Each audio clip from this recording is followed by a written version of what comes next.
안녕하세요. 북선프리입니다. 백만장자 스크릿 책의 2부에서는 부자들의 사고방식의 차이를 분석하고 17가지 백만장자 마인드와 더불어 성공한 부자가 되기 위해 실천해야 하는 행동 지침들이 제시됩니다. 총 17가지 원칙 중에서 서로 비슷한 내용을 묶어 마인드셋, 행동 원칙, 그리고 재정관리 및 투자 전략 이렇게 세 가지로 분류했습니다. 이번 동영상에서는 그중 마인드셋과 관련된 내용인 7가지를 정리해 드리도록 하겠습니다. 백만장자 마인드셋의 첫 번째 비밀은 부와 부자를 긍정한다는 점입니다. 사람들은 성공한 사람을 질투하거나 부러워하고 심하면 적대시하기도 합니다.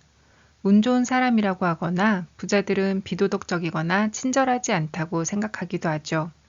하지만 어떤 식으로든 어떤 형태로든 사람들이 가진 것을 비난하면 절대로 그것을 가질 수가 없습니다. 따라서 부자를 욕하는 대신에 감탄하고 축복하는 훈련을 해보세요. 물론 부자를 미워하지 말라고 말하기는 쉽지만 상황이나 기분에 따라 나도 모르게 비난의 목소리나 생각이 들 수 있습니다. 이런 생각이 들 때 그런 생각을 한 자신을 깨닫고 생각을 전환하는 게 무엇보다 중요하다고 합니다. 여러분이 원하는 것을 축복하는 연습을 해보십시오. 부자를 감탄하고 축복하고 사랑해서 나도 그런 부자가 될 것이라고 선언해 보십시오. 부를 긍정하는 것이 어렵다면 먼저 여러분이 원하는 것을 축복하는 연습을 해보세요. 아름다운 집을 가진 사람을 보면 그 사람과 그 집에 감탄을 하고 어느 분야에서 대단히 성공한 사람의 이야기를 들으면 그들의 성취에 대해 감탄하고 존경을 표하는 것을 연습해 보시기 바랍니다. 백만장자 마인드셋 두 번째는 긍정 에너지를 가진 사람들과 가까이 하라입니다. 부자가 되기에 제일 쉽고 빠른 방법은 머니게임에 탁월한 부자들이 실제로 게임하는 방식을 배우는 것이죠. 성공한 사람들과 같은 방식으로 생각하고 행동을 하면 같은 결과를 얻을 가능성이 높기 때문입니다.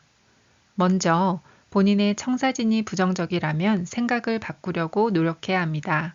부정적인 에너지에는 말다툼, 소문 떠들기, 험담하기 같은 것들도 포함되며 매체나 인터넷의 부정적인 뉴스 및 댓글도 포함이 됩니다. 하지만 본인은 긍정적인데 가족이나 지인이 부정적이라면 그런 사람을 변화시키려고 애쓰지 말고 본인의 삶에 더 집중해서 성공하고 행복해져서 그들이 스스로 변화하도록 하는 게 좋습니다. 그리고 다른 사람의 부정적인 특징을 보면 나는 저렇게 되지 말자라는 각성제로 활용하고 스스로 다르게 행동하려고 하되 그들을 비난해서는 안 됩니다. 만약 주변 사람들의 해로운 에너지가 더 이상 견딜 수 없고 성장할 수 없게 만드는 최악의 경우에는 용기 있는 결단을 내려야 할 수도 있습니다. 또 본인 주변 상황이 부정적으로 흘러간다면 모든 일이 일어나는 데에는 이유가 있고 그 모든 것이 나에게 도움이 된다는 신념만 있다면 훨씬 강하고 빠르게 성장할 수 있습니다. 마지막으로 성공한 사람들을 알기 위해서 다가가고 그들과 어울리는 것이 자연스럽고 편할 수 있도록 본인 스스로가 백만장자만큼 모든 면에서 훌륭하다고 확실하게 믿고 행동하는 것이 중요합니다. 성공한 사람들을 본받고 함께 어울리며 그들이 한다면 나도 할 수 있다고 선언해 보십시오. 부자가 되려면 내면의 청사진을 바꿔야 합니다. 앞서 소개한 것처럼 부자들을 욕하지 말고 대신에 본받으십시오. 부자들 앞에서 슬금슬금 뒷걸음치지 말고 그들을 알기 위해 다가가십시오. 직접적으로 만나기 어렵다면 책이나 영상을 통해 세계적으로 성공한 부자들의 이야기와 성공담에서 영감을 얻고 특별한 성공 전략을 알아내고 무엇보다 그들의 마인드를 습득하려고 노력해 보세요. 그리고 가능한 부유한 사람들 틈에 섞이려고 하고 거기에 드나드는 손님들을 지켜보면서 나와 똑같은 사람이라는 것을 깨닫고 그 분위기에 편안해져 보세요.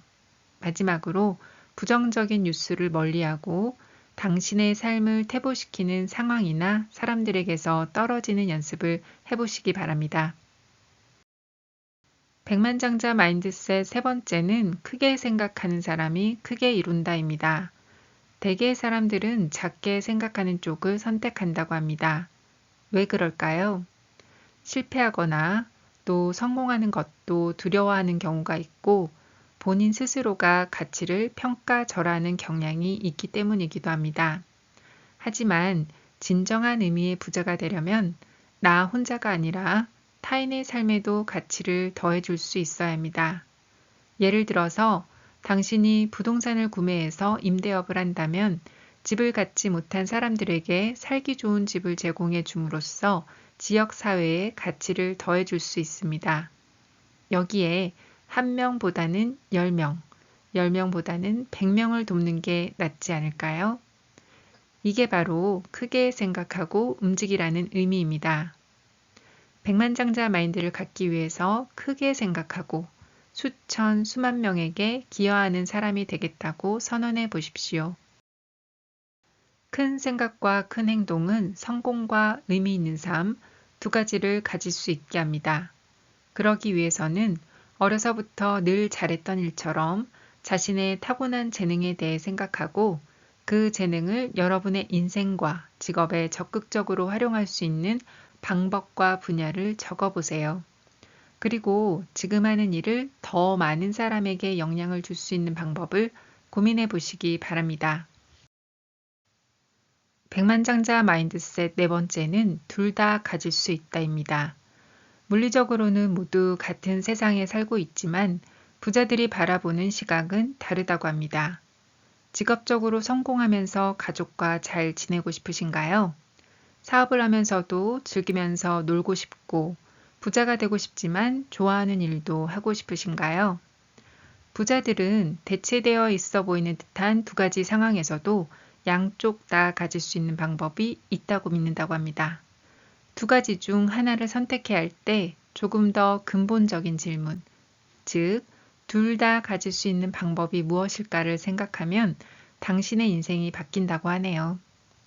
특히 돈에 관련된 부분에 있어 둘 다 생각하는 것이 더욱 중요한데 가난한 사람들은 경제적인 부분과 삶의 다른 측면들 중에서 선택을 해야 한다고 생각합니다. 그러면서 돈이 중요하지 않다고 합리화를 하게 되죠. 하지만 진정한 부자들은 둘 다 가지려고 합니다. 여러분에게 팔과 다리가 모두 있어야 하는 것처럼 돈과 행복 모두 다 있어야 한다는 것이죠. 백만장자 마인드를 갖기 위해서 나는 둘 다 생각하겠다고 선언해 보십시오. 돈이 사람을 착하게 또는 악하게 만들 수 있다는 생각은 이것 아니면 저것 중 하나만 고르려는 사고방식이며 이러한 사고방식은 당신의 행복과 성공에 전혀 도움이 되지 않습니다. 진심으로 풍족한 삶을 살고 싶다면 하나만 가져야겠다는 생각 대신에 둘 다 갖겠다는 의지를 다져야 한다고 하네요. 이를 위해서 둘 다 가질 수 있는 창의적인 방법을 꾸준히 하고 훈련하는 연습을 하는 것이 좋습니다. 그리고 돈을 쓸 때마다 이 돈이 돌고 돌아서 모든 사람에게 풍요가 더해줄 수 있다고 생각해 보시기 바랍니다. 백만장자 마인드셋 다섯 번째는 나는 충분히 받을 만큼 가치 있는 사람이다입니다.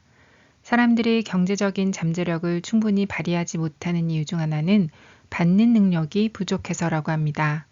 그 이유는 본인이 받을 자격이 없거나 자신에게 그만한 가치가 없다고 생각해서인데요. 이러한 열등감은 된다는 말보다 안 된다는 말을, 그리고 잘한다는 말보다 못한다는 말을 더 많이 들어왔고, 또 어릴 때 잘못을 하면 처벌을 받았던 것들이 무의식에 남아 본인 소득의 한계를 긋거나 자기 성공을 파괴하게 된다고 합니다.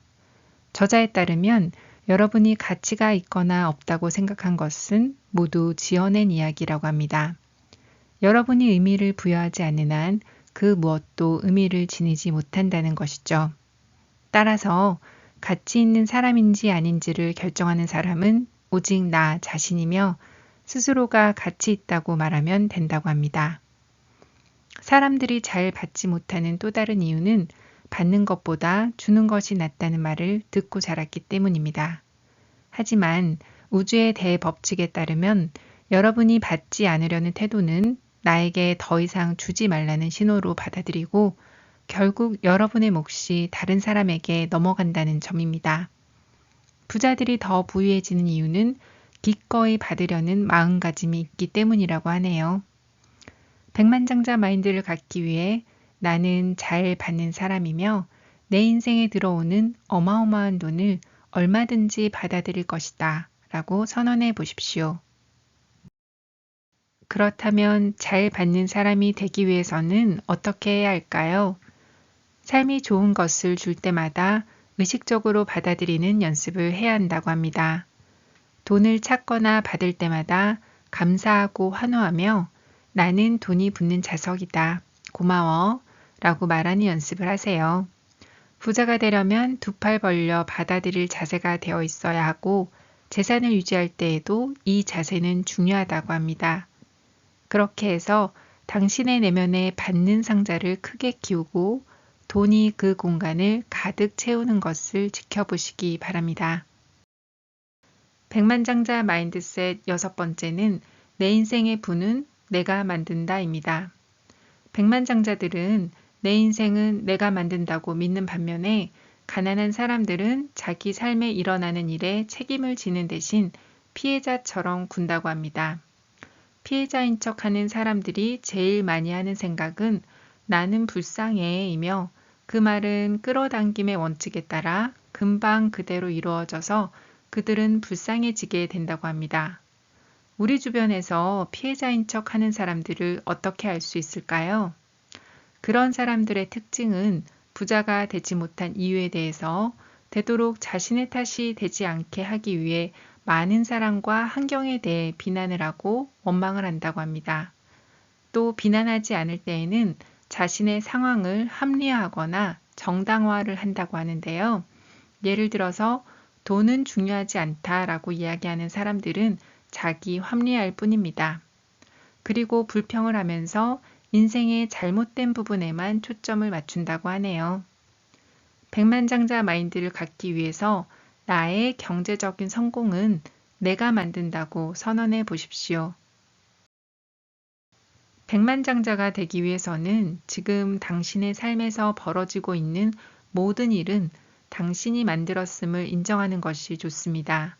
따라서 비난, 자기 합리화, 불평을 당장 그만두고 매일 하루 마무리를 하면서 본인이 잘한 일과 잘못한 일을 적으면서 내가 어떻게 상황을 대처했는지 파악하고 자신의 인생에 책임을 지고 효과적인 전략과 비효과적인 전략이 무엇인지를 파악하는 것이 좋다고 합니다.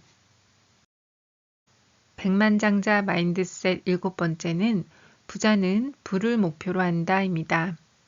부자들은 단순한 생존이나 안전이 아닌 막대한 재산과 풍요를 목표로 한다는 것인데요. 여기서 목표의 기준을 먹고 살 정도가 되면 좋겠다거나 삶이 편안해지는 정도로만 잡으면 정확히 그만큼만 가지게 된다고 합니다. 이는 백만장자의 목표와는 완전히 다르다고 하는데요. 쉽게 예를 들어 편안해지는 정도 돈을 목표로 한다는 것은 비싼 레스토랑에 어쩌다 한 번 가서 가격을 보면서 가격에 맞춰 음식을 주문하는 것이라면 부자가 된 사람은 가격에 상관없이 먹고 싶은 것을 먹을 수 있는 차이라고 합니다. 따라서 편안한 정도의 수준이 경제적인 목표가 되면 안 된다고 합니다. 백만장자 마인드를 갖기 위해 내 목표는 백만장자가 되는 것이다 라고 선언해 보십시오. 백만장자는 편안히 먹고 살 정도만 있으면 되는 게 아니라 말 그대로 부유한 것을 목표로 한다고 합니다. 따라서 이를 위해 본인의 의지를 드러내는 경제적인 목표, 즉 연소득과 순자산을 적고 현실성 있는 계획을 세워보시기 바랍니다. 지금까지 백만장자 시크릿의 17가지 원칙 중 부와 성공을 이루기에 필요한 마인드셋과 관련된 내용을 정리해 드렸습니다. 백만장자가 되기 위한 목표를 실현하기 위해 실행해야 할 행동과 자세에 대해 내용을 정리한 동영상이 궁금하시다면 구독과 좋아요를 눌러주시기 바랍니다. 감사합니다.